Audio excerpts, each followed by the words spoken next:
자, 우리가 오늘은 제2편인데요. 공동주택관리법이죠.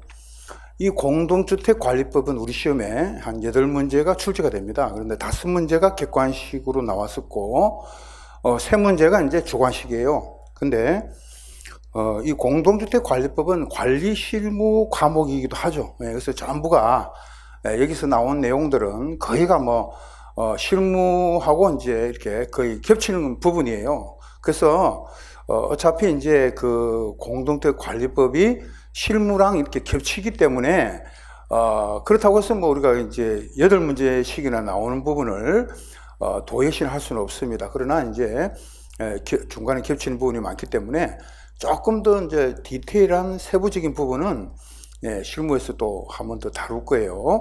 그래서 오늘은 이렇게 우리 법규에서 이때까지 나왔던 출제 10년 정도 출제가 됐던 부분을 설명을 해드리고요. 그래서 이제 진도를 나가도록 하겠습니다. 자, 먼저 126페이지를 보시면요.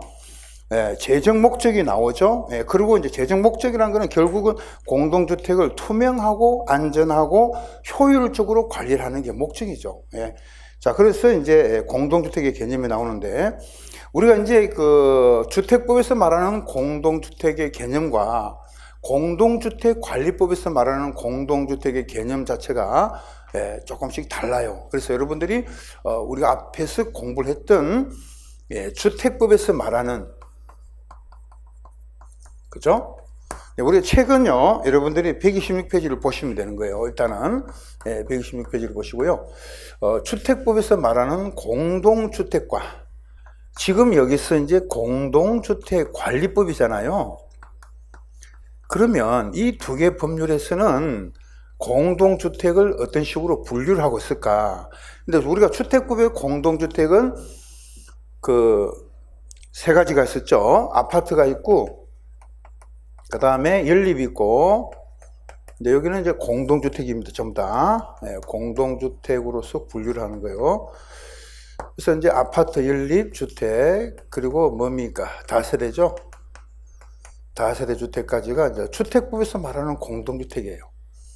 근데 공동주택관리법에서 말하는 공동주택은 이 주택법에서 말하는 공동주택하고 여기다가 이미 주택법에서 말하는 공동주택이 여기서 끝나잖아요. 그럼 여기서 이제 플러스가 되는 거예요. 여기서는. 그럼 여러분 책에 보면은 주택법에 따른 공동주택 하니까 요 이제 아파트 연립 다세대가 있단 말이에요. 이 부분이 다 포함이 되는 거잖아요. 그죠? 그러면서 또 뭐가 들었냐? 건축법에 따른 허가를 받아 주택 외의 시설과 주택을 동일 건물로 건축하는 건물이다. 이 말은 이제 주택하고 주택 외의 시설로서 동일 건물이라는 거는 주상복합이라 보시면 돼요. 주상복합 건축물. 꼭 주상복합 건물이 아니더라도 공동주택하고 오피스텔하고 같이 지을 수도 있는 거죠. 그러면 그냥 이거는 그냥 복합 주택과 그 외의 시설이다. 그럼 이 외의 시설에 뭐로 되어 있다는 거예요? 복합 건물이죠. 이것도 이제 공동주택관리법에서는 공동주택의 개념으로 들어간다는 거예요. 또 재밌는 거는 이거 말고도 부대시설과 복리시설, 그죠? 공동주택에 딸려있는 부대시설과 그리고 뭡니까? 복리시설이죠. 자, 저는 지금 이 분류가 굉장히 이해가 안 되는 분류입니다. 왜 그러냐면은, 자, 우리가 있잖아요. 지금 공동주택이라 그랬잖아요. 그죠? 그런데 여기 부대시설이 뭐가 있어요? 예를 들어서, 담장이라든가, 우리가 담장, 그 다음에 뭐가 있습니까? 도로. 그러면 도로라도, 예를 들어서 이 부대시설이 도로나 담장이라고 봐요. 이 도로 담장이 공동주택입니까? 아닙니까? 아니죠. 주택이 아니잖아요. 부대시설일 뿐입니다. 근데 이분들이 이 법이 졸속으로 좀 만든 것 같아요. 제 생각에는. 이게 원래는 주택법에 있던 부분이 공동주택 관리 파트로 별도로 있었는데 이게 별도로 나갔단 말이에요. 그래서 저는 이거를 하나의 주택의 단지지. 이거는 공동주택이 아니고 공동주택이 아니고 정확하게 말씀드리면 공동주택 단지의 개념입니다. 이거는 분명히. 근데 이제 우리 법률에서는 좀 이렇게 공동주택의 범위를 여기까지 달아가지고 개념으로 넣자는 거예요. 저는 지금은 이해가 안 됩니다. 지금도. 그렇지만 우리 시험은요, 이해가 되든 안 되든 관계가 없다는 겁니다. 왜? 시험이라는 거는 시험에 있는 법규에 따라서 나오는 거잖아요. 그러니까 그대로 법률에서 뭐라고 이야기하고 있던가?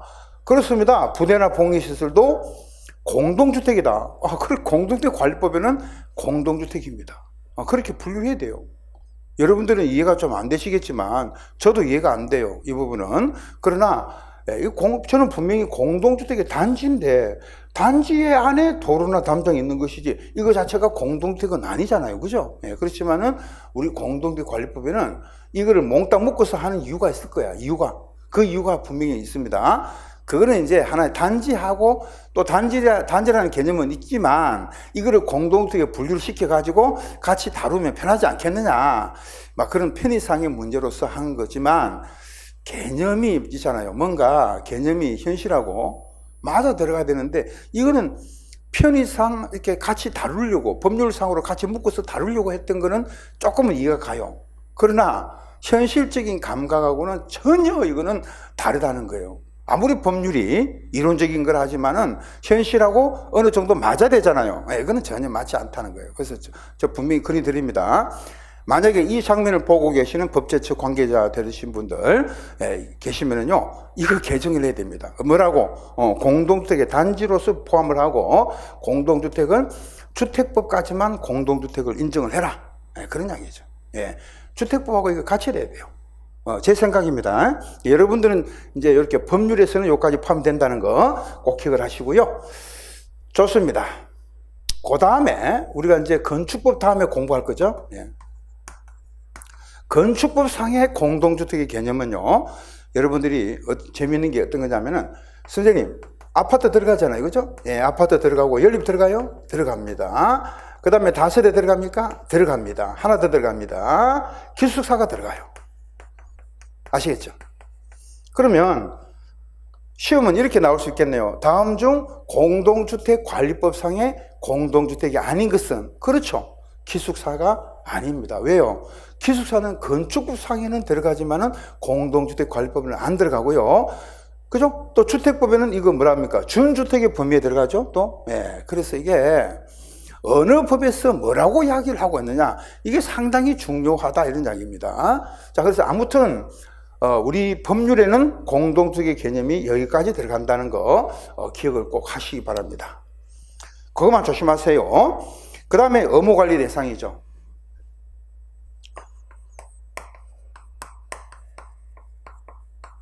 의무관리 대상 공동주택입니다. 자, 이거 우리 가장 이제 그 공동주택관리법에서 가장 중요하게 여기는 것이 의무관리 대상입니다. 왜 그럼 의무관리 대상이냐면은 이거는 건설회사가 의무적으로 관리를 해라는 이야기예요. 왜 그러냐면 건물을 짓고 공동주택을 짓고 난 다음에 만약에 이걸 바로 이제 사업주체가 관리를 하다가 입주자들이 아직 오기도 전에는 관리처가 관리를 당연히 사업주체가 해야 됩니다. 그러나 이제 입주자들이 자기들이 스스로 관리를 하겠다. 그러면 이제 관리사무소장도 뽑고 자기들이 관리를 하겠죠. 그럴 때까지는 의무적으로 관리를 해야 되는 의무관리 대상 공동주택이 정해져 있어요. 그러니까 여기에 말하는 의무관리 대상 공동주택이 아닌 것은 집합건물 소유 및 관리에 관한 법률에 따라서 관리를 하게 됩니다. 그래서 우리가 공동주택관리법에서 다루는 의무관리는 굉장히 중요하죠. 아시겠습니까? 그러면 이제 300세대가 넘는다. 몇 세대? 300세대 이상의 공동주택이죠. 공동주택. 그 다음에 두 번째가 300세대 이상 공동주택입니다. 이게. 그 다음에 이제 두 번째가 뭐냐? 150세대 이상으로서 승강기가 설치되어 있는 공동주택입니다. 그러니까 150세대가 넘는데 반드시 뭡니까? 공동주택으로서 승강기 엘리베이터가 설치되어 있으면 의무관리 대상 공동주택이 되는 겁니다. 그 다음에 세 번째는요, 150세대 이상으로서 중앙집중식 난방방식이죠. 중앙집중식 난방방식으로 되어 있는 공동주택이다. 그러면 전부 다 이거는 의무관리 대상인데요. 우리가 공동주택 의무관리 대상 공동주택 중에서 중앙집중식 난방 방식이 아니라도 이게 이제 지역 난방으로 돼 있을 수도 있죠. 지역 난방 방식으로 돼 있다. 그럼 지역 난방 방식도 뭐로 보자? 의무관리 대상으로 보자 이겁니다. 그 다음에 네 번째가 뭐냐면은요, 150세대 이상의 주택과 공동주택이겠죠. 이 공동주택하고 주택 외의 시설, 그러니까 오피스텔이라든가 또는 뭐 상가라든가 이런 것이 이제 동일 건물로 되어 있다. 이것만 이제 주상복합 건물로 말하는 겁니다. 동일 건축물로 되어 있는 거죠. 그러면 우리가 150세대 이상의 주택으로서 주택 외의 시설의 동일 건축물이다. 이것도 이제 의무 관리다고 보시면 됩니다. 자, 문제는 뭐냐? 이제 올해 개정된 게 있어요. 올해 개정된 게 있는데 이 의무 관리 대상이 아니더라도 예를 들면은 지금 현재가 150이다 이 말이에요. 150인데 엘리베이터가 설치가 안 되는 거야.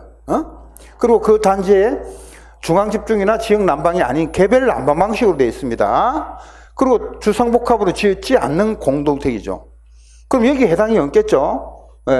1, 2, 3, 4에 해당이 없다 하더라도 150세대인데 예를 들어서 의무관리 대상으로 전환을 좀 해달라. 이렇게 해서 신고를 하는 게 있습니다. 이게 이제 바로 이제 다섯 번째로 나오는 게 바로 의무관리 대상 전환 공동주택인 거예요. 여러분들은 이제 1번에서 4번에 해당되지 않는 공동주택 중에서 입주자 등이 대통령령으로 정하는 기준에 따라서 동의를 하여 정하는 공동주택이다. 그래서 5번 있잖아요. 거기 몇 페이지? 157페이지 그 박스에 5번 말이죠. 5번, 3, 4, 5번 돼 있죠. 박스. 거기 5번에다가 뭐라고 적어놔야 되냐면은 5번입니다. 그 5번에다가 이렇게 적어놔야 돼요. 의무관리 대상 전환입니다. 전환. 전환 공동주택도 의무관리에 이제 포함을 시키는 거죠. 이제 이거는 뭐냐면은 주민들이 우리는 아직까지 의무관리는 아니지만은 의무관리에다가 자기들이 이제 자기들이 결정을 한 거예요. 의무관리를 해달라고 신청한 거예요. 그러면은 이제 그런 신고를 하게 되면은 이것도 이제 의무 관리로 포함을 시켜주는 겁니다. 말하자면은. 그러니까 주민들이 자진해서, 야, 우리는 법률상의 의무 관리 대상은 아니다. 그렇지만은 이거를 대통령령의 기준에 맞으니까 우리가 동의를 하겠다. 주민들이 이제 절반 이상이 동의를 해서 의무 관리를 좀 해달라. 그러면은 이제 의무 관리를 해달라고 해서 신고를 하잖아요. 그러면 이제 또 의무관리 대상 공동주택처럼 똑같이 취급이 되는 거예요. 그러니까 이제 우리가 주택관리사 자격증 있는 사람이 자치관리사무소를 두게 된다 그러면 관리사무소도 뽑고 똑같이 회계감사도 똑같이 이렇게 받아야 되고 모든 것이 이제 뭐 관리비 등도 우리가 이 법률에 따라서 공개를 반드시 하게 되고 그런 식으로 이제 투명하게 되는 거죠. 말하자면은 그래서 의무관리 대상 공동주택이 아니더라도 자기들이 대통령령이 정하는 기준에 따라서 동의를 해서 만약에 전환 신고를 했다. 그러면 이게 똑같이 이제 취급을 한다 이 말입니다. 그래서 이제 나중에 한 번 더 나올 겁니다. 그래서 여러분들이 5가지다 하는 거. 그래서 과거에는 뭐죠? 4가지인데 이 의무관리 대상 전환 공동주택이라는 게 새로 이제 올해부터 들어간 거예요. 올해부터. 개정된 지 얼마 안 돼요. 그러니까 이게 최근에 나왔던 부분이기 때문에 이제 우리 시험에 이제 올해 시험에는 거의 뭐 나올 확률이 굉장히 저는 높다고 보거든요. 그럼 되겠죠? 의무관리 대상 공동주택이었습니다. 그 다음에 이제 공동주택의 단지를 또 이렇게 이분들이 뭐라고 됐냐면, 공동주택의 단지의 개념에 우리가 이것만 해도 공동주택 단지잖아요. 그죠? 그런데 공동주택의 단지를 우리가 주택법에서 말하는 주택의 단지라 똑같이 본다는 겁니다. 또다시 본다는 거예요. 그럼 뭐냐, 이게? 중복이 되는 거예요. 중복이. 이 부분이 중복이 되는 겁니다. 이 부분이 중복되는 거지. 그러니까 주택의 단지가 뭐였습니까? 우리가 주택법에 주택과 부대시설과 복리시설이 함께 되어 있는 거죠. 그게 주택의 단지 개념이에요. 근데 여기서 공동주택의 단지는 주택의 단지하고 같은 개념이다. 그러면 이 부분이 지금 플러스가 된다, 결국은. 그죠? 예, 그러니까 결국은 이 중복되는 부분을 어떻게 처리할 것인가. 어차피 공동주택 단지라는 개념이 있는데도 불구하고 왜 공동주택을 여기다 집어넣는지 저는 이해를 못하겠다는 거예요. 지금이라도 법 개정을 해서 이 부분을 빼라, 이 부분을 따로 이제 보고 공동주택에 집어넣지 말고, 뭐 여기까지도 괜찮아요, 그죠? 네, 집어넣지 말고 이 부대나 복리시설은 공동주택이 분명히 아닙니다. 이거는 단지 안에 우리가 포함되어 있으니까 굳이 여기다 넣을 이유가 없는 거죠. 그래서 법 개정을 통해서 이 부분은 빼야 될 것 같아요. 네, 그거는 이제 법제처에서 법률을 담당하는 분들이 해야 될 부분이고요. 저는 공동주택의 단지까지 이제 일단은 정리를 하고, 혼합주택의 단지라는 거는 이제 임대주택하고 분양주택하고 같이 있는 거, 형태를 말하고요. 입주자 등이란, 우리 21회 시험에 나왔어요. 이제 갈로 속에 선 넣는 말. 그래서 입주자와 사용자. 입주자의 뜻은 밑에 또 나옵니다. 공동택의 소유자나 소유자를 대리하는 배우자, 직계 존비속까지를 입주자의 개념이고요. 그 다음에 사용자 나오죠. 사용자는 임차인을 말합니다. 공동택을 임차하여 사용하는 사람이죠. 예를 들면은 세입자를 말하는 세입자를 말합니다. 그 다음에 입주자 대표회의는 우리가 뒤에 딱 나옵니다. 주요 사항을 결정하기 위해서 구성하는 자치 의결기구를 말하죠. 그러니까 요거는 좀 더 이야기를 이제 장을 달리해서 다시 말씀드리고요. 한 장 넘겨 보실까요? 관리 규약이 나오죠. 이 관리 규약이라는 거는 뭐냐? 주민들이, 다시 말해서 입주자 등이 이제 자치 규약을 정해가지고 이제 주거 생활을 좀 더 질서를 유지하기 위해서 만든다, 이렇게 보시면 되겠죠. 그래서 이 관리규약이라고 하는 건데, 이 관리규약도 법적인 바로 성격을 가지게 됩니다. 법적 효력이 바로 나요. 그 다음에 관리 주체는 우리가 관리를 하는 자인데, 자치관리기구의 대표는 관리사무소장, 그 다음에 자치관리 업무를 인계하기 전에 사업주체, 그 다음에 주택관리업자, 임대사업자, 주택임대관리업자. 우리 이제 이 관리 주체가 5가지입니다. 그래서 지난번에 우리가 공부하셨죠? 관리사무소장, 그 다음에 사업주체, 주택관리업자, 임대사업자, 주택임대관리업자. 요거 이제 갈로 속에 한번 집어넣어 봅시다. 21회 때인가 시험에 한번 나왔을 거예요.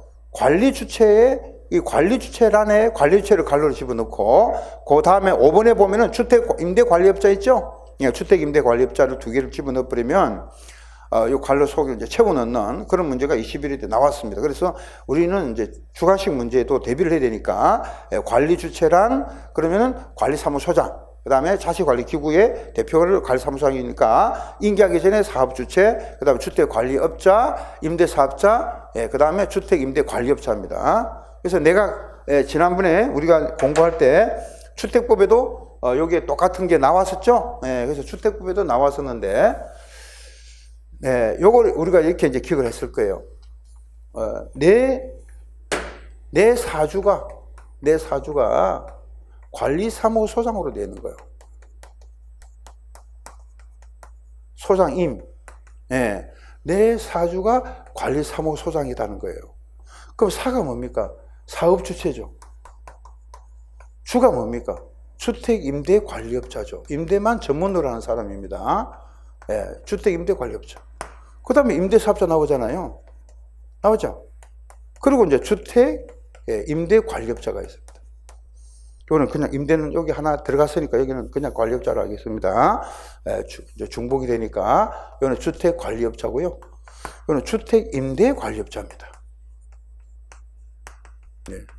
그래서 요거 이제 사업 주체는 인계하기 전까지는 관리를 해야 되니까 요거는 이제 의무 관리라고 해요. 의무 관리해야 되고, 주택관리업자는 이제 위탁이죠, 위탁. 위탁 관리죠. 스스로 하는 건 아니잖아요. 수수료를 받고 하거나 하기 때문에 이거는 위탁해서 하는 거니까 위탁 관리. 근데 자치 관리라고 합니다. 관리사무소장은 스스로 이제 스스로 관리한 데서 자치 관리. 그럼 임대사업자랑 주택임대관리업자는 임대관리라고 해요. 임대관리. 무슨 관리? 임대관리라고 합니다.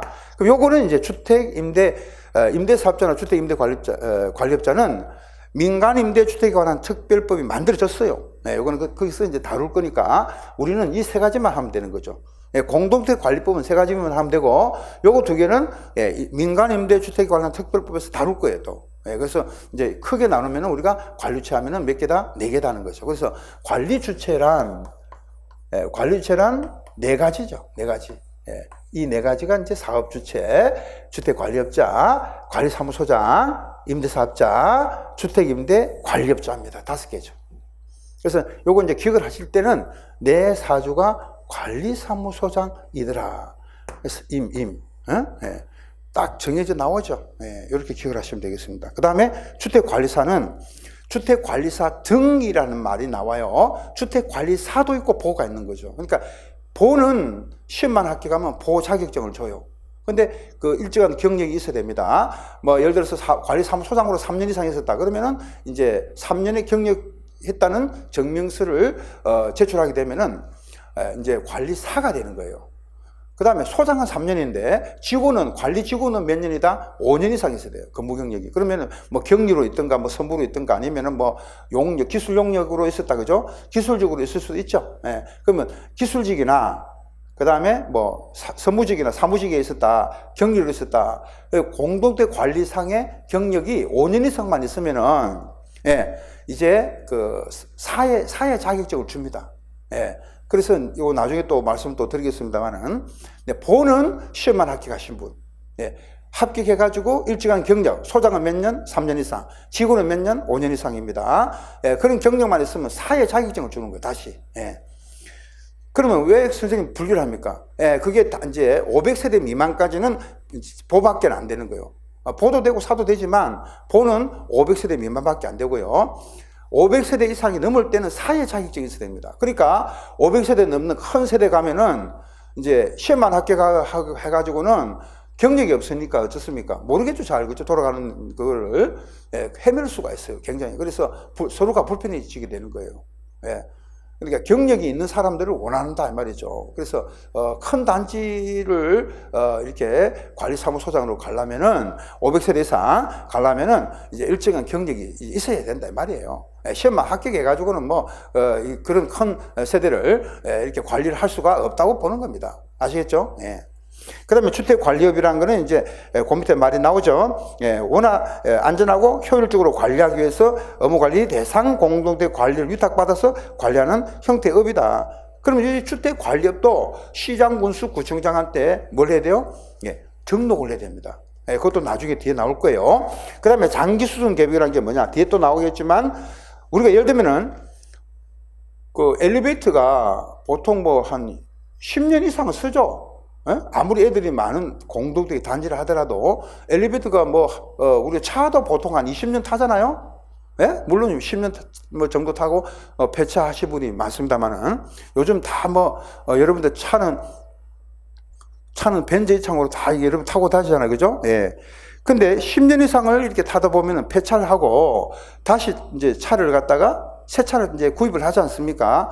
엘리베이터도 마찬가지예요. 엘리베이터도 한 15년 넘어버리면요, 엘리베이터를 교체하는 시점이 생기는 거예요. 그럼 엘리베이터 한 대 가격이 한 1억 정도 된다고 봅시다. 1억 정도. 한 대 가격이. 그러면은 엘리베이터 설치하는데 1억인데 앞으로는 뭐 10년 지나면 더 비쌀지도 몰라요. 근데 1억 정도 되는데, 예를 들어서 그러면 그 1억이라는 돈을 갖다가 아파트 주민들이 뭐 15년이 지나가지고 주민들 보고 객출해가지고, 야, 지금 엘리베이터가 완전히 지금 교체 안 하고는 안 된단다. 그럼 지금 이제 15년이 지나가가지고, 주민 여러분 돈을 좀 그때 좀 우리가 객출해서 엘리베이터 새로 하나 교체를 하는데 돈을 좀 모아가지고 교체합시다. 말 돼요, 안 돼요? 안 되죠. 그러니까 어떻게 하냐? 장기 수선 계획이라는 걸 수립을 해서 아주 장기적으로 적금을 붓는 겁니다. 적금을 붓는 거예요. 그래서 그게 이제 그 이름이 뭐냐? 장기수선 충당금이라는 게 있어요. 그게 장기수선 충당금이라는 게 일종의 적금입니다. 그래서 지금부터 이제 신축을 하게 되면은 1년이 지나잖아요. 1년이 지나부터는 매달 이제 매 세대별로 돈을 갖다 객출하는 거예요. 근데 그거는 이제 예를 들어서, 선생님, 내가 세입자는 돈을 낼 필요가 없는데 왜 그런 것도 다 냅니까? 세입자가 이제 영수장 상에는 내지, 장기수선 충당금 내지만 나중에 이사 갈 때 누구한테 받아요? 주인한테 돈을 받아야 됩니다. 그거는 주인한테 부과시키는 돈입니다. 그러니까 주인들만 돈을 낸다고. 그 주인이 누구냐? 입주자잖아요. 예, 그래서 우리가 사용자는 예, 장기순 충당금을 낼 필요가 없는 겁니다. 그 나중에 나올 거니 그때 말씀드리고, 예? 그 다음 임대주택은 민간임대도 있고, 그 다음에 공공주택특별법의 상에 이제 나오는 공공임대주택도 있어요. 예를 들면은 뭐 우리가 영구임대주택이다, 국민임대다, 이런 거는 이제 민간임대가 아니잖아요. 그러니까 그거는 이제 공공임대주택이기 때문에 따로 이제 공공주택특별법에서 그 문제를 다루게 됩니다. 그 다음 임대사업자. 임대사업자는 두 개입니다. 민간임대주택에 관한 특별법에 따른 임대사업자가 있고요. 공공주택특별법에 따른 공공주택사업자가 있어요. 이 두 개를 포함해서 여기는 임대사업자로 보자 이렇게 되고, 그 다음 임차인대표회의는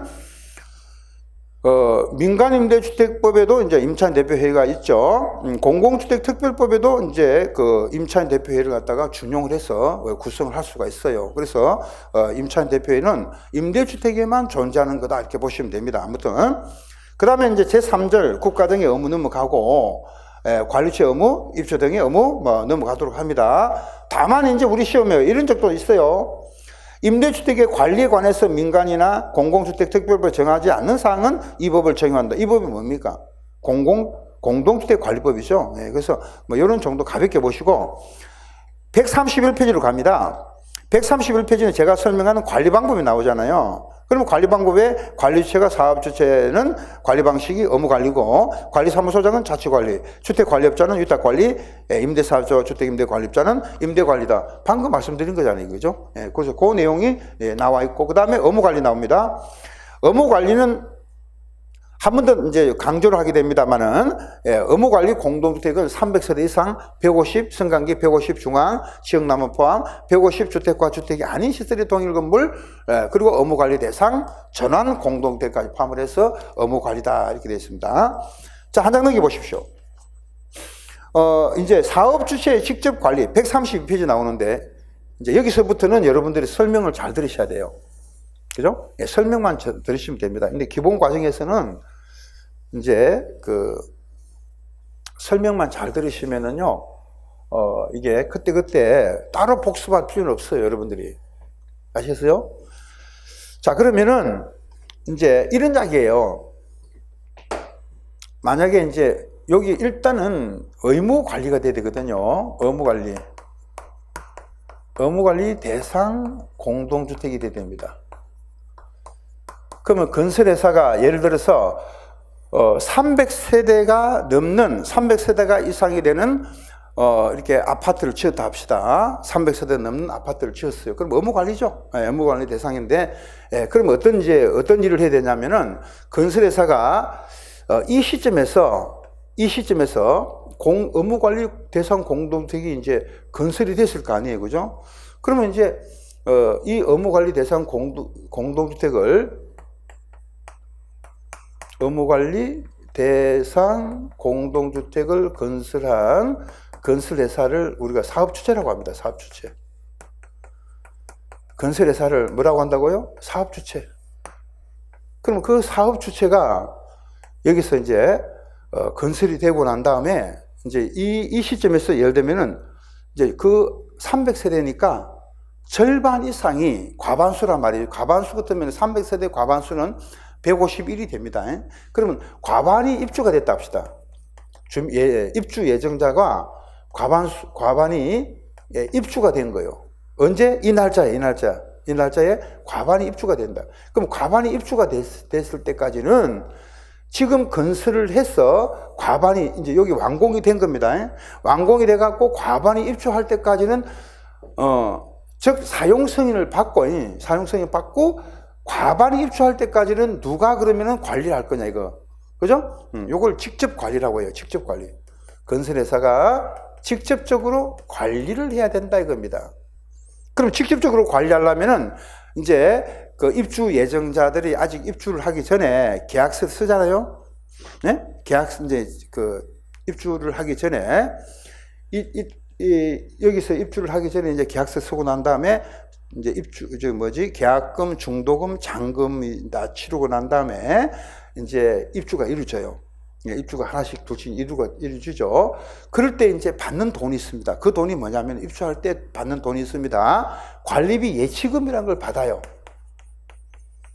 여러분들이 이제 아파트 다 입주한 경험이 있으시죠? 예, 관리비 예치금을 징수를 하게 됩니다. 누가? 건설회사가. 예, 개별적으로 징수해요. 개별적으로. 예. 관리비 예치금이라는 걸 받는 이유는요, 아직까지는 예, 이 과반이 입주할 때까지는 예, 아무도 관리를 안 하면 안 되겠죠. 그럼 만약에 2달이고 석 달이고 뭐 아직 과반이 입주가 안 됐는데 쓰레기는 넘쳐나오고 누가 치울 거예요, 누가. 그러니까 이거를 좋습니다. 저희들이 직접적으로 관리를 해드릴 테니까 그 대신 관리비 예치금이라는 걸 좀 내십시오. 네, 좋아요. 저희들이 그럼 계약서 쓸 때 관리비 예치금을 드리겠습니다. 그죠? 직접 관리가 되는 거예요. 그 다음에 잘 들으세요. 과반이 입주가 됐어요. 됐죠? 딱 이제 300세대 같은 경우는 151세대가 과반이 이제 입주가 된 겁니다. 됐죠? 딱 됐다 그러면은 관리 방법을 요구하는 거예요. 누가? 건설회사가 관리 방법을 요구를 하게 된다는 거예요. 요구. 그럼 누구한테 요구해야 돼요? 누구한테? 입주자한테 하겠지. 주민들 있죠? 입주자에게 관리 방법을 요구를 하게 됩니다. 그럼 입주자들이 이제 개별적으로 다 요구를 할 수는 없으니까 이제 요거를 물론 관리 방법의 요구를 다 이제 입주자 우리 법률상으로는 개별적으로 합니다. 그럼 입주자들이 이제 모여가지고 뭘 구성해야 됩니까? 그렇습니다. 입주자 대표회의를 구성합니다. 입주자 대표를 구성합니다. 예, 뽑는 거죠. 예. 그래서 이제 입주자들이 이제 입주자 대표를 구성을 해가지고 관리 방법을 결정을 하고 통지를 하고 보고하게 됐습니다. 그래서 입주자 대표회가 이제 이거를 관리 방법을 뭐하고 결정을 해야 돼요. 물론 입주자 대표회가 결정하는 건 아니야. 주민들이 결정을 합니다. 제안을 해서 결정을 하게끔 하는 거지. 그러니까 관리 방법을 결정을 하고 통지를 해주고 결정을 하고 그 다음에 통지를 하고 보고를 하게 돼 있어요. 자, 잘 들으셔야 돼요. 그러면 여기서 이제 관리 방법이라는 게 이제 절반이 입주가 됐기 때문에 관리 방법을 요구를 한 건데 관리 방법의 결정은 하는 방법이 어떻게 되냐. 요거는 따로 이제 봐야 돼요.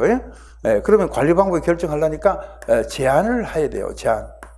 그 제안이 관리 방법이 뭐냐면은 자, 이 아파트를 자치 관리를 할 거냐?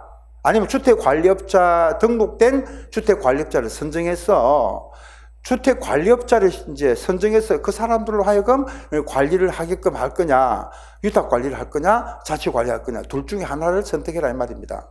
그러면은 관리 방법 결정이라는 건 어차피 둘 중에 하나잖아요. 그죠? 예. 근데 그거를 제안을 한단 말이에요. 제안은 전체 입주자 등의 자, 10분의 1 이상이 제안을 하거나, 또는 뭡니까? 우리가 이제 입주자 대표회의가 이렇게 구성이 됐으니까요, 입대의가 의결을 해가지고 제안할 수도 있어요. 제안을 하죠. 그 다음에 요거를 결정을 해야 돼요. 의결이 결정입니다. 결정은 이제 전체 입주자 등은 뭐가 포함되는 거예요? 세입자 포함이 되죠. 전체 입주자 등의 과반수 찬성입니다. 과반수 찬성으로 결정이 되는 거예요. 자, 이렇게 결정을 해서 그러면 결국은 주민 입주자 등이라니까 입주자 등의 과반수가 찬성이 돼서 이제 결정이 된 거예요. 그럼 이 관리 방법의 결정은 결국 누가 하는 거예요? 입주자 대표회의가 하는 게 아니라 관리 방법의 결정 권한은 주민들한테 있는 거예요. 입주자 등이 하는 겁니다. 이거는 입주자 등이 결정권이 있는 거고 주민들이 결정하는 거예요. 그 다음에 통지는 누구한테 해줘야 돼요? 사업주체에게 통지해 줘야 돼요. 우리가 지금 자치 관리를 하기로 했습니다. 또는 위탁 관리를 하기로 했습니다. 그거를 이제 통지를 해줘야 된다고. 사업주체 통지하죠. 그 다음에 시장군수구청장한테 보고를 또 해주기로 했어요. 그건 30일 안에 결정한 날로부터 30일 안에 제출해야 됩니다. 보고서를. 아시겠죠? 예. 왜 그러냐? 감독기관이 시군 구청장까지 가는 거예요. 이거는 업무관리는 감독기관이 시장 군수구청장입니다. 감독을 하게 돼 있어요. 그러니까 보고를 하게 됐다. 그러니까 결정을 하고 통지는 건설회사한테 해주고 저희들이 이렇게 이제 자치 관리를 하기로 했습니다. 그리고 시장 군수구청장한테 보고를 하게 됐단 말이에요. 아시겠어요? 그럼 요게 적어도 결정을 해서 통지 보고를 보고는 결정 통지 보고를 1년의 과정이 이제 거치잖아요. 이건 1년의 과정이고 적어도 이제 입주 대표를 구성을 해갖고 아시겠어요? 결정 통지 보고를 해야 될 텐데 입대의를 구성을 해서 결정 통지 보고를 언제까지 해야 되느냐? 여기 언제까지 해야 되냐? 3개월이다라 이겁니다. 관리 방법을 요구를 받은 날로부터 3개월 이내에 입대의를 구성을 해서 결정을 하게 됐어요. 결국은. 응? 예. 통지 보고를 이제 이거는 같이 이어서 하게 됐단 말이에요. 3개월 안에 다 하면 좋지만 아무튼 우리 법률상으로는 이내까지 해주게 됐어. 근데 자치 관리를 해도 되고 뭡니까? 위탁 관리를 해도 되죠. 근데 자치 관리를 했을 때는 다시 이제 자치 관리 기구를 6개월 안에 구성을 해야 됩니다. 몇 개월 안에? 6개월 이내. 이걸 잘 봤다 못 봤다 하지 마시고 이 부분은 여러분들이 꼭 기억을 해야 됩니다. 자치관리기구란 걸 자치관리기구를 6개월 안에 말이에요. 뭐 받은 날로부터 항상 요구받은 날. 요 앞에 말이 요구받은 날입니다. 관리 방법을 요구받은 날 기준이다. 여기도 뭐다? 요구받은 날. 요구받은 날로부터 6개월 이내에 자치관리기구를 또 구성을 해야 된다고. 아시겠어요? 그러면 선생님, 입대의 구성, 입주자 대표 구성은 몇 개월까지 해줘야 돼? 결국은 3개월이죠. 여기는 자치관리를 하겠다고 했을 때는 자치관리기구를 구성을 해야 되지만 위탁관리할 때는 이게 필요가 없죠. 위탁관리는 주택관리업자를 선정하면 되니까 그 다음부터 절차가 필요가 없는 거잖아요. 그런데 자치관리를 하겠다며 그러면 6개월 안에 자치관리기구를 구성해야 되는데 만약에 있잖아요. 이제 지금부터 잘 들으셔야 돼. 입주자 대표회를 3개월 안에 구성을 하지 않거나 또는 구성은 했는데 6개월 안에 자치관리기구를 구성을 하지 않았을 때에 그럼 어떻게 할 거냐 이겁니다. 다시 한 번 더 강조드립니다. 3개월 요구받은 날로부터 3개월 이내 입주자 대표를 구성을 해야 되는데 하지 않거나 또는 자치관리를 하겠다고 했는데 요구받은 날로부터 6개월 이내 자치관리기구를 구성하지 않았을 때 이렇게 해도 되지만은 안 했다. 또 했는데 요걸 안 할 수도 있잖아요. 그죠? 둘 중에 하나죠. 요럴 때는 사업 주체 건설회사가 주택관리업자를 선정하겠다. 물론 이제 선정하는 방법은 경쟁입찰 방식으로 해야 됩니다만은 주택관리업자를 선정해서 이 사람들이 건설회사로 바톤이 넘어가는 겁니다. 건설회사로. 그러니까 무슨 말이냐면은 아니 당신들이 일정한 기간까지 관리를 해야 되는데 관리를 안 하고 있잖아요. 그러면 어떻게 할 거예요? 쓰레기는 넘쳐나고 이거 누가 관리할 거예요? 이거는 그러니까 건설회사가 관리를 의무적으로 해라 이겁니다. 그래서 의무 관리라는 게 그래서 붙은 거예요. 의무 관리라는 게. 자, 그래서 여러분들 지금까지 이제 좀 이까지 이까지는 좀 기억을 할 수 있겠죠. 그래서 3개월 안에 입대를 구성했는데 하지 않았을 때 또 요구받은 날로부터 6개월 이내 자치관리기구를 구성을 해야 되는데 하지 않는 경우입니다. 그럴 때는 건설회사, 사업주체가 주택관리업자를 선정해서 관리하는데 선생님 그럼 1년이고 2년이고 그러면 뭐 이 사람들이 관리 안 하고 건설회사가 계속해서 그러면 주택관리업자를 관리를 하면 어떻게 됩니까? 어떻게 되기는 그 사람들이 관리를 계속 하겠죠. 그러면 3년이고 4년이고 지나가서 드디어 이후에 이제 자치관리기구를 구성했죠. 그럴 때는 이제 업무의 인수인계를 해주면 되는 거예요. 그래서 업무 관리는 뭐 몇 년까지 해라는 말이 없어요. 업무 관리는 뭐 건설회사가 뭐 이 사람들이 관리가 잘 안 되고 있는 거죠. 그럼 그 될 때까지는 이제 사업주체가 주택관리업자를 선정해서 관리는 어차피 사업주체가 하는 게 아니잖아요. 주택관리업자가 위탁을 받아서 하는 거잖아요. 그죠? 예. 그렇게 해서 이제 위탁관리가 이루어지는 겁니다. 이게 바로 뭐다? 의무관리가 되는 거죠. 이 부분이. 의무관리. 예. 그래서 여러분들이 뭐 어려운 거 없습니다. 이 그림에 뭐 어려운 거 있어요? 없습니다.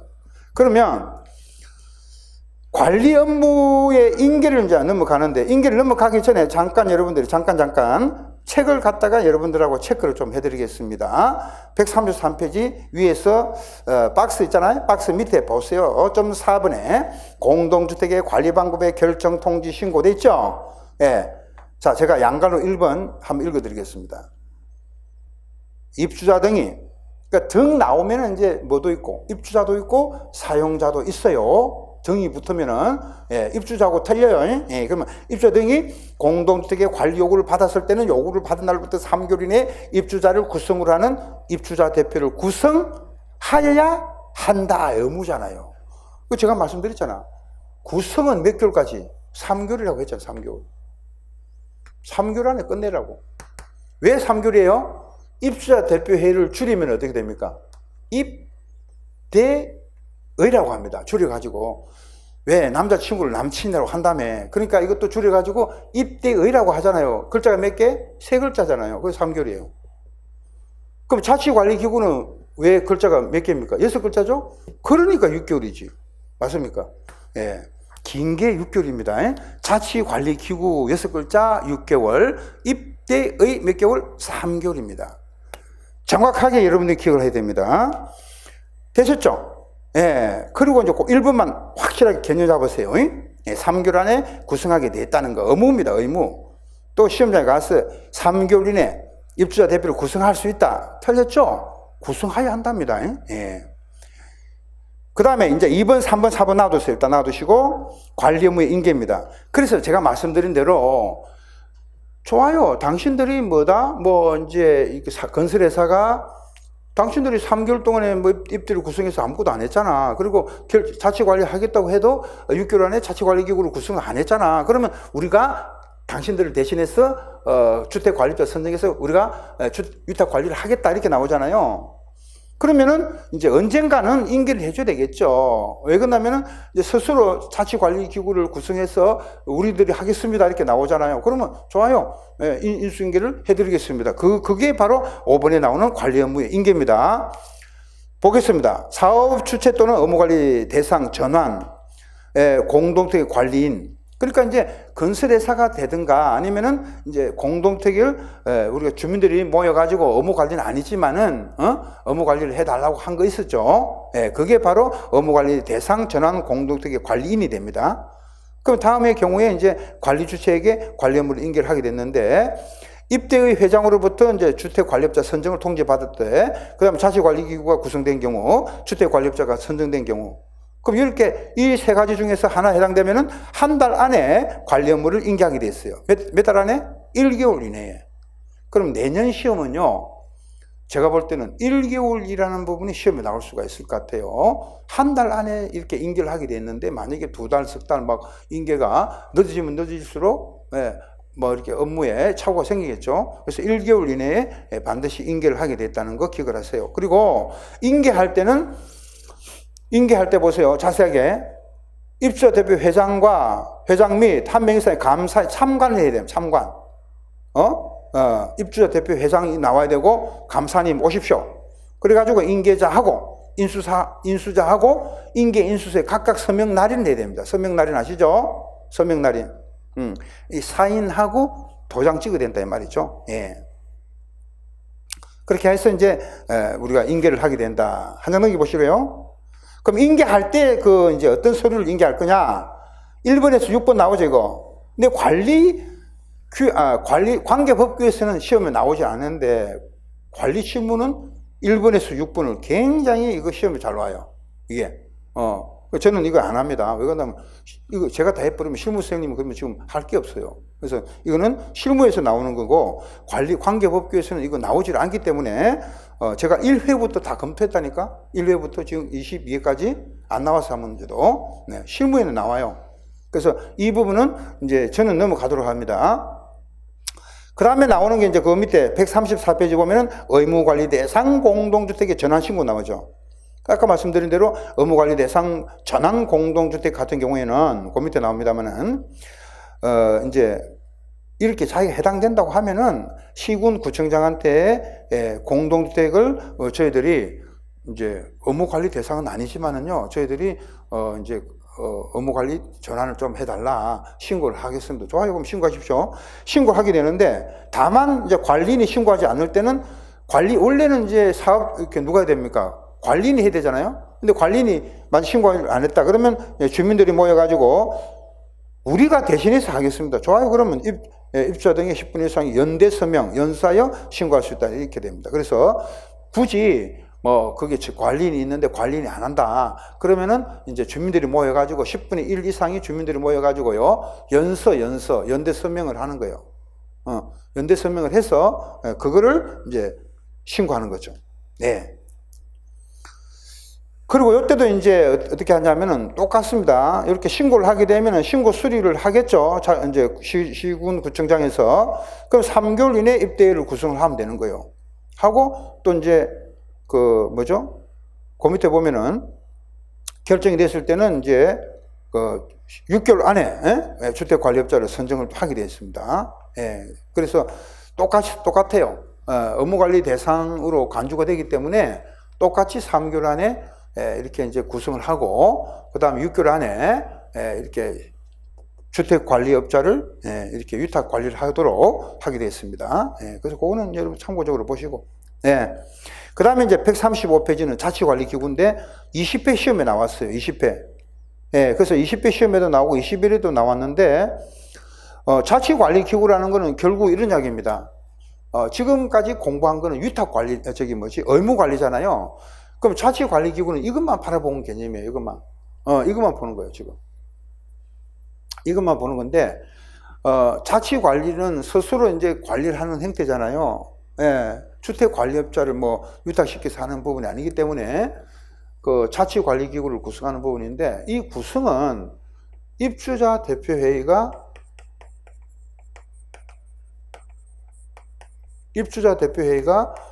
이 자치관리기구의 대표인 관리사무소장이라고 그럽니다.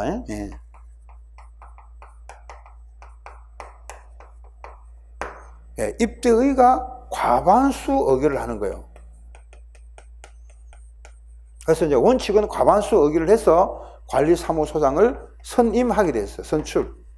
선출이 더 이제 이해하기 좋겠죠. 보통 선임이라고 하는데 선임. 그러니까 발음상의 좀 문제 때문에 제가 선출이라고 하겠습니다. 관리사무소장을 선출하게 되는데, 결국은 관리사무소장님을 뽑고, 여기다가 이분들이 결국은 이제 직원도 이제 선출하게 돼요. 직원도 선출합니다. 똑같이. 그리고 이제 거기에 대한 사무실도 우리가 관리사무소는 다 있죠, 안에. 그러니까 거기 따른 이제 기구라고 있습니다. 기구. 관리할 수 있는 기구. 이 기구를 이제 관리사무소뿐만 아니고 이제 사무실뿐만 아니라 장비 있죠, 장비. 인력. 이걸 포함을 해서 기구라고 해요. 자치관리기구라는 거는 사무실 플러스 장비 플러스 인력, 기술력이 또 있어야 돼요. 기술력. 예를 들면요, 어떤 아파트는 엘리베이터가 있는 아파트가 있고 엘리베이터가 없는 아파트도 있어요. 그럼 엘리베이터가 없는 아파트는 그 승강기 안전관리자가 필요가 없잖아요. 엘리베이터가 없으니까. 맞습니까? 그러니까 엘리베이터가 있을 때는 엘리베이터에 관리할 수 있는 승강기 안전관리자가 또 있어야 되는 거예요. 근데 이제 이렇게 이제 자치적으로 관리할 때는 또 승강기 안전관리법에 따라서 관리를 하기 때문에 또 이제 자격증 없는 사람도 관리를 할 수가 있어요. 그거는 나중에 또 이제 승강기 안전관리법에서 공부를 하기로 하고, 각 기계면 기계, 또 전기면 전기, 각 분야별로 이렇게 이제 인력이 있어야 돼요. 그 다음에 이제 장비가 있어야 되겠죠. 안전점검을 할 수 있는 그런 장비들도 있어야 되고요. 또 이제 전력, 누전 측정기, 이런 것도 이제 장비로 다 구성을 해야 됩니다. 그래서 법률에서 정하고 있는 사무실, 장비, 인력, 이걸 다 구성하는 것이 이제 자치관리기구잖아요. 네, 이 자치관리기구를 입주자 대표들이 이제 과반수를 관리사무소장님도 뽑고, 그 직원도 뽑고, 기구도 구성을 해야 된다. 네, 그런 이야기예요. 그게 이제 자치관리기구의 구성이라는 거는 이제 이런 모든 걸 다 의미를 하는 거예요. 네, 소장님, 관리사무소장님만 뽑는 게 아니고요. 소장님도 있어야 되고, 직원도 있고, 그 다음에 인력 있죠. 기술 인력도 있어야 되고, 장비도 있어야 되잖아요. 그 다음에 사무실도 있어야 되고. 네, 그런 것들을 다 통합해가지고, 자치관리기구의 구성이라고 합니다. 예. 하나 넘겨보실까요? 예. 그래서 제가 말씀드린 이제 기술 인력과 장비가 구체적으로 나오는데, 보면은 이제 기술 인력을 보면은 승강기가 설치된 공동주택은 승강기 자체 검사 자격을 갖추고 있는 사람이 한 명 이상 있어야 되고, 두 번째 각종 이제 건축 설비라든지 그런 규모에 따라 가지고 전기, 가스, 소방 시설에 관계되는 내용, 이런 이제 기준 이상의 기술자가 있어야 된다. 그리고 이제 장비는 비상용 급수펌프 한 대 이상, 전력 저항기 한 대 이상, 안전점검을 점검을 할 수 있는 보유 장비 한 대 이상이 각각 있어야 됩니다. 그래서 재밌는 게 이제 그 비고란을 잠깐 보실까요? 뭐라고 되어 있던가 1번에. 관리사무소장하고 기술인력 상호간에는 겸직할 수 없다라고 되어 있어요. 이게 무슨 말이냐면은 관리사무소장님 하면서 기술 인력이 있죠. 전기 기술자라 자격을 갖고 있으니까 기술 인력을 내가 또 대신해서 겸직을 하게 되면은 월급을 2배로 줘야 되잖아요. 소장님 월급 따로 나가야 되고 기술 인력이기 때문에 그분은 또 기술 인력에 대한 또 돈이 나가야 되는 거예요. 그죠? 그러면 이제 소장님이 2배로 돈 벌면 좋지. 근데 왜 안 하냐면은 이렇게 되면 소장님이 전문적으로 관리를 못 해요. 그래서 이제 소장님 할 일이 따로 있으니까 놔두시고요. 관리만 하십시오. 그리고 기술력은 기술 인력대로 그 업무만 종사를 해야 됩니다. 그러니까 겸직이 안 된다는 거예요. 겸직이 안 됩니다. 그래서 요거 내년 시험에 나올 확률이 거의 90%입니다. 제가 말씀드린 게 이게 그동안에는 왜 시험에 출제를 안 했느냐. 절대평가는 내려고 하니까 낼 수 있는 그게 못 되는 거예요. 이게 지금 이것만. 근데 상대평가는 내보다 더 열심히 공부한 분들이 분명히 있단 말이죠. 그러면 예를 들어서 뭐 같이 공부를 했는데 이제 70점, 80점을 점수가 나와도 예상 인원을 잘라버린단 말이죠. 600명 같으면 600명, 1000명 같으면 1000명 합격 예상 인원을 딱 잘라버리면요. 이 카트라인별로 다 자르기 때문에 80점 맞아도 혹시 너무 열심히 공부했다 그 해에. 근데 이 사람들 전부 다 점수가 8점 넘는 거야. 그 내가 79점이야. 그럼 난 떨어지는 거잖아요. 맞습니까? 그래서 이제 이렇게 이제는 이런 문제가 시험에 나올 때가 된 거예요. 그래서 여러분들이 이제는 꼼꼼하게 봐야 됩니다. 기술력 상관은 겸직할 수가 없어요. 요거 하나 기억을 하시고, 또 두 번째가 기술력 상관에도 겸직이 안 됩니다. 예를 들면은 내가 전기 기술자야. 근데 소방 자격증도 있네. 그럼 소방도 내가 급하면 소방 시설도 점검도 하고, 또 전기도 내가 점검하고, 혼자가 두 사람 몫을 할 수가 없습니다. 그래서 각 분야별로 자격증이 다 다르기 때문에 혼자서 몇 개씩 갖고 있는 분이 있죠. 그런 분들은 소용이 없어요. 왜? 이 겸직이 안 된다고 지금. 그러나 이게 단서가 있어요. 기술 인력은 또 이제 단서가 뭐냐면은 주민들이 입주자 대표가 과반수로 말이죠. 의기를 하는 거야. 야, 우리 동네에 만약에 겸직을 안 하게 되면, 기술인력 겸직을 안 하게 되면은 봉급이 다 나가야 되잖아. 그럼 전기 나가야 되고, 전기, 가스 나가야 되고, 또 이제 승강기 나가야 되고, 이 기술 자격이 있는 사람들 급여가 말이죠. 한 달에 만약 250 같으면 250을 다 줘야 되잖아요. 그죠? 그러니까 어떻게 이제 모집할 때 우리 단지는 너무 작은 단지인데, 우리가 이제 관리규약으로 정합시다. 안 되겠습니다. 이거 뭐 전부 돈 주다가는 우리가 지금 살림살이가 관리비, 어차피 우리 돈으로 관리비 나가는 부분이 크기 때문에 세대별 부담이 너무 크다. 그러면은 이제 어떻게 할 거냐? 전기하고 예를 들어서 뭐 소방하고 이렇게 자격증을 갖고 있는 사람이 있을 거 아니에요, 그죠? 그럼 그 사람 한 명만 고용하게 되면은 거기다가 한 사람 몫에다가 조금만 돈 더 주면 되겠죠. 그런 식으로 고용을 할 수가 있단 말이죠. 그래서 원래는 원칙은 안 되지만은 다만 입주자 대표가 구성원 과반수 찬성으로 어기라는 방법으로 겸직을 허용한 경우는 그러지 아니한다 예외가 있어요. 예, 그래서 요거는 이제 따로 여러분들이 좀 복잡하니까 그렇게만 기억을 하시고, 그러면 뭐는 이제 예외가 없는 거죠. 예, 관리사무소장과 기술력은 예, 겸직할 수 없다. 요겁니다. 되셨죠? 예, 그거까지. 그 다음에 관리사무소장의 선출, 선임. 여기 나옵니다. 선출, 선임. 예, 요거죠. 요거는 고민해 보세요. 관리사무소장님의, 예, 자치관리사무소장님은 구성원들의 과반수 찬성으로 선임한다. 이렇게 됐어요. 물론 관리규약으로 정할 때, 예, 그 정원을 말합니다. 근데 3분의 2가 선출됐을 때는 그 선출된 예, 인원의 과반수가 됩니다. 예. 그래서 일단은 그 정원수가 다 안 놓을 수가 있어요. 그럼 3분의 2만 선출될 수도 있습니다. 예, 그러면 그 3분의 2가 선출됐을 때 그거에 대한 과반수만 돼도 된단 말이에요. 예, 정원이라는 거는 뭐 그 규약대로 다 넣을 수가 없죠. 예? 그래서 이제 일단은 그것만 보시면 돼요. 원칙적인 규정인 입주자 대표의 과반수 찬성으로 선임한다. 그리고 이제 그 밑에 보세요. 관리사무소장님이 해임이 되거나 그 밖의 사유로 결원, 공석이 됐다 이 말이에요. 공석이 됐을 때는 그 사유가 발생한 날부터 며칠 이내? 30일 이내 관리사무소장님을 선임을 하게 돼 있어요. 예를 들면요, 이 관리사무소장님이 맨날 술 먹고 말이야 관리를 제대로 안 하는 거예요. 그러니까 입주자 대표가 의결을 딱 해임을 시키게 되겠죠. 근데 해임은 입주자 대표회의가 해임을 합니다. 예. 그래서 무서운 게 뭐냐면은 동별 대표자, 즉 입주자 대표회의한테 잘 보여야 돼요. 소장님이. 근데 이제 소장님이 입주자 대표회의한테 못 빈 거야. 안 그래도 그러다가 또 술도 먹고 뭐 관리를 좀 호소하게, 옛날에는 그랬습니다. 지금 그런 사람 없어요. 예? 그러면 이제 입주자 대표회의가 선생님 미안하지만 저희들이 해임을 하겠습니다. 그죠? 해임을 딱 시켜버려요. 그러면은 의결을 거쳐가지고 과반수 의결로서 이제 해임을 시켰단 말이죠. 그러면 빨리 있어야 됩니까?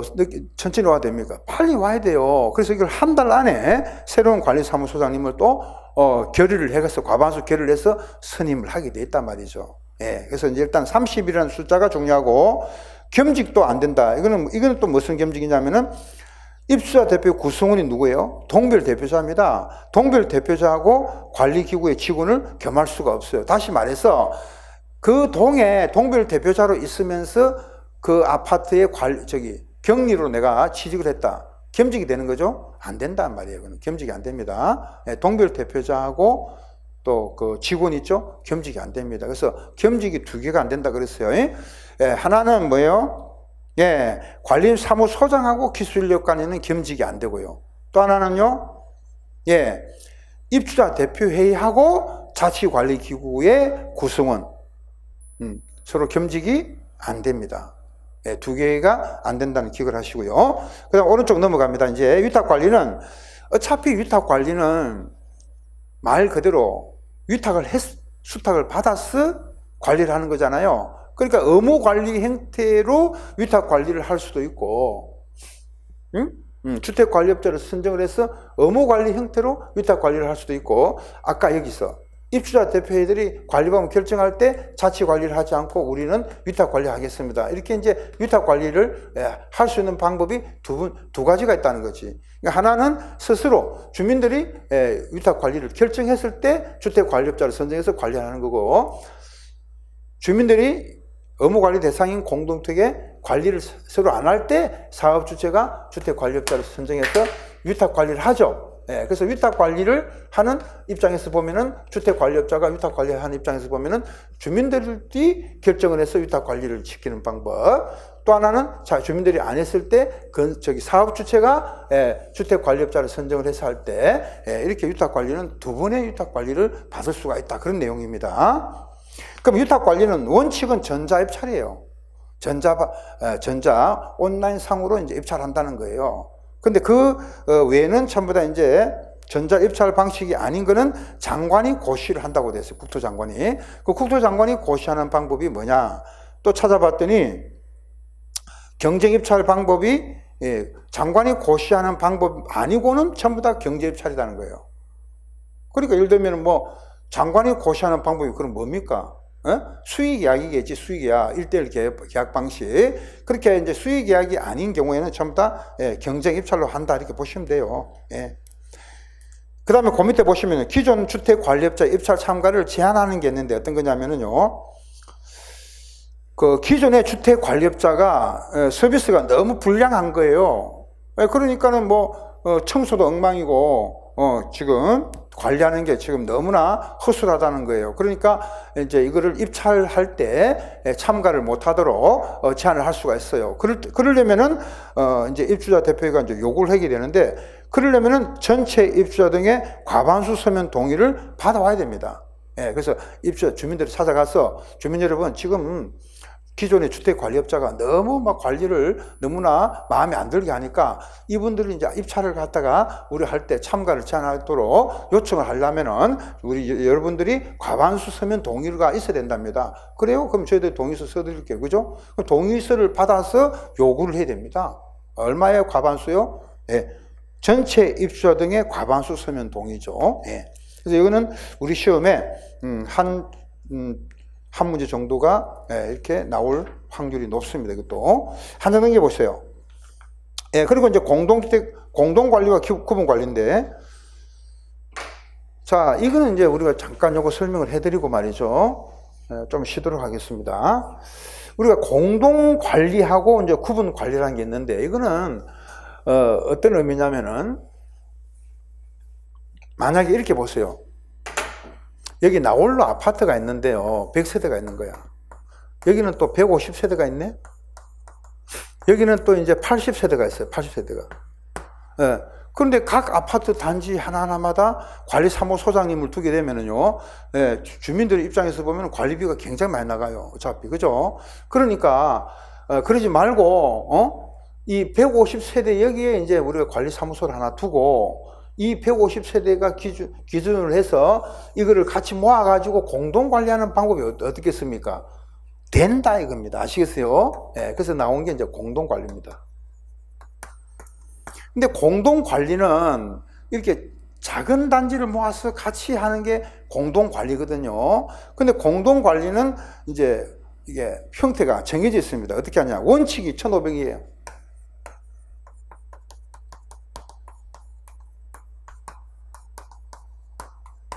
1500세대 이하로 공동 관리하게 되어 있습니다.